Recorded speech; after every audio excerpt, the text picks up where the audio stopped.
I'm going to pick on Judge Stanford here. Yes, What's your favorite restaurant, sir? Libby's place. Libby's place. And what do you like to eat there? And what do you like to eat there? Chicken. I know you like, I see Miss Libby over there, all right. So, if your chicken wasn't quite right, what would you do? Hey, Libby, come and get this chicken together. Absolutely. Absolutely. And if she's a reputable business person, which I know she is, she's going to make sure it's right. You betcha. Police service is no different. You have a right to make a complaint. If you don't think people are treating you right, make a complaint. If that complaint first complaint you make isn't going to where it should be, there's always somebody else. Somebody always has a boss. Do you agree? Like I told her, if the sergeant wasn't there, there's a lieutenant. If the lieutenant's not there, there's a captain. If the captain's not there, there's a professional standards board, or whatever they call it now. It used to be internal affairs when I was there. If not, there's a fire and police commission. If not, there's an alderman. If there's so many people here that you can make a complaint with if you're being treated unjust and unfair. And the problem is that we don't make complaints. We think we're supposed to take that stuff and sit there and just let it go by. How can we bring attention to problems that are wrong unless you start making complaints, being vocal about it? And not only do we make our complaints be known, we make them intelligently. Almost everybody has a cell phone. Do you agree? Yes. I call this my Glendale app on my phone. I've got a button on my phone. I just push it one time, and a voice recorder activates on my phone. So when I get stopped by cops, I'm recording just like they should be recording it. Does that make sense? So we should have evidence to prove that they're being unfair or untrue or unjust. We can do things to protect our own well-being, and we have to be able to do those things and know about it. We have to tell our folks when we get stopped, cooperate. There's no time for complaining. You're not going to win an argument on the street with these officers because they have the final call, and that's going to be arrest, even if it's not a just arrest. Does it make sense? But if we're getting stopped and you're being hurt, there's nothing wrong with saying, hey, officer, this is too tight. Your handcuffs are too tight. Officer, the louder voice, these handcuffs are too tight. Poor Mr. Glass here, you know, we vocalize it. You never know who's watching. We're a viral community now where everybody has a tape recorder or a video camera or something. There's always somebody watching. If you say what's going on loud enough, hopefully somebody pick that up and be your advocate. So we have to be advocates for each other as well. I want to talk to you, when I get out of the academy, I remember they told me 3 things as a young cop. And I'm all done with the academy, 22 weeks, all buff and ready to go out there and serve and protect. I get to District 5, down the street here on 4th and Locust. My sergeant told me, he says, Weston, 3 things I want you to know. Everybody's wanted, everybody lies to you, and everybody carries a gun.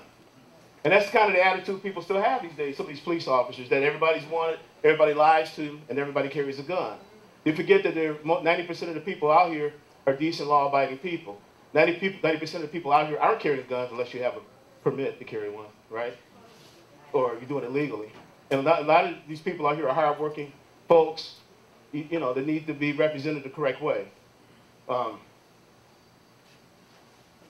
Another thing I want to kind of talk to you about what Ed Flynn is kind of doing, I've had a lot of jobs since I retired. And one of the things I also was privileged of doing is sitting on the promotional panel for the Milwaukee Police Department. The Fire and Police Commission brought me in as a retired detective to sit on the promotional board when they promoted police officers to detectives. I haven't did that in 5 years. So that ought to tell you something. So what's happening is they're not promoting detectives. So what that means is you have police officers that are doing investigations that detectives normally did. I'm not saying that just because I was a detective, but if you think about it, that kind of explains why the numbers are so out of skew. Think about it like this. If you went to a doctor, your regular physician, and it was something he couldn't treat you for, or she couldn't treat you for, what would she do? Send you to a specialist, and that's what detectives are. We specialize in homicide, like Detective Kennedy over here, or I worked narcotics undercover for 7 years. I worked robberies, I worked sexual assaults, I worked burglaries, I worked, you name it. I worked those assignments. I was one of the first 4 on the bicycle patrol. Yes, that's my fat butt. Yeah, that was a long time ago. But you see my point. If you have expertise in something, you should be allowed to do that. So what's happening now, because we don't have detectives doing detectives' jobs, we have police officers doing the jobs that detectives normally would do. So they forget about probable cause. They forget about elements of a crime. They forget about proving that this person is guilty of a crime. We're supposed to be, as law enforcement officers, our job is to bring people before the court. That's what we're supposed to do. We're not just supposed to determine guilt or innocence on the street. We're supposed to gather evidence to support facts or things that we know. Does that make sense? And if you're not doing that properly or incorrectly, this not only is it bad for business, it creates bad case law. I'm not an attorney, but we have a bunch of attorneys in here. We don't want to get our cops in the habit of doing things the wrong way.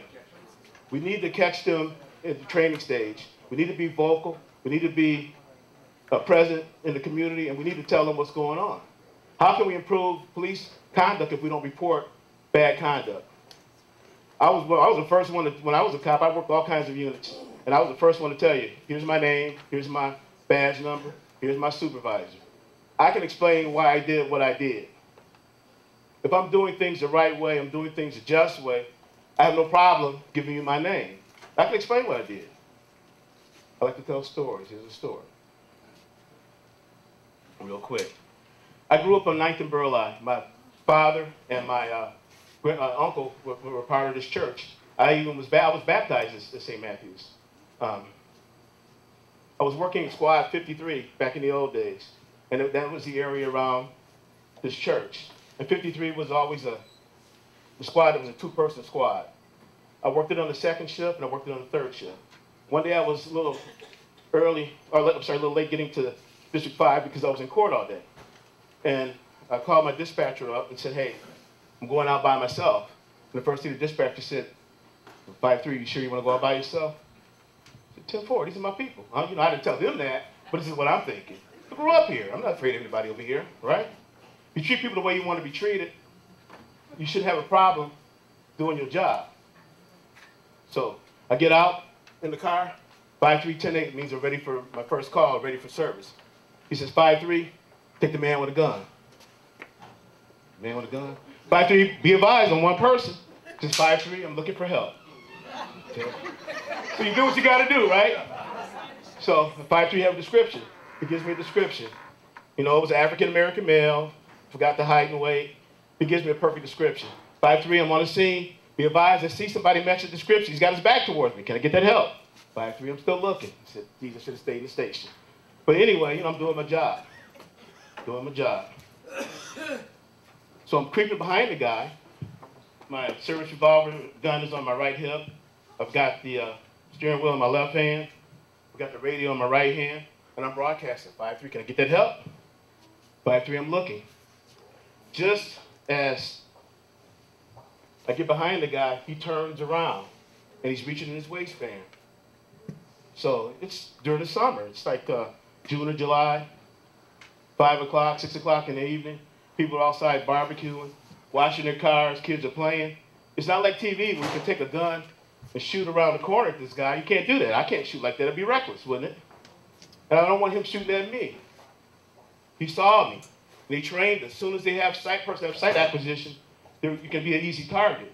So guess what I did? No, I didn't back up.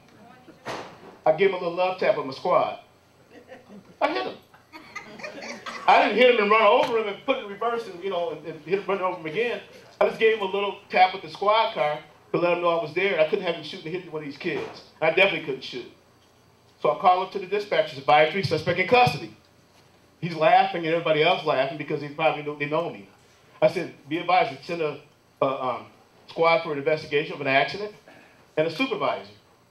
And he asked me, and I said I needed an ambulance for the person that was described. Sergeant gets there and he says, why did you do that? I said, I can explain my actions. I said, it really wasn't an accident, it was intentional. I used enough force to overcome resistance. I couldn't have him shooting.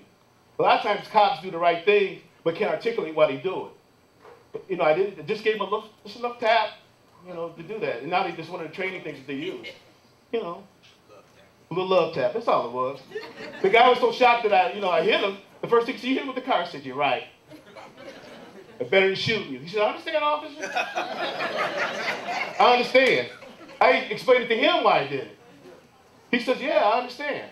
That's another thing. We don't communicate to each other. When cops do something, sometimes they have a legal reason for doing it, but they don't explain it to you.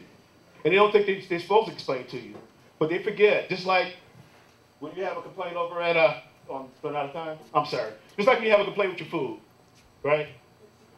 If you're doing the right thing, you can explain your actions. Does that make sense? If you're doing the right thing, you can explain your actions.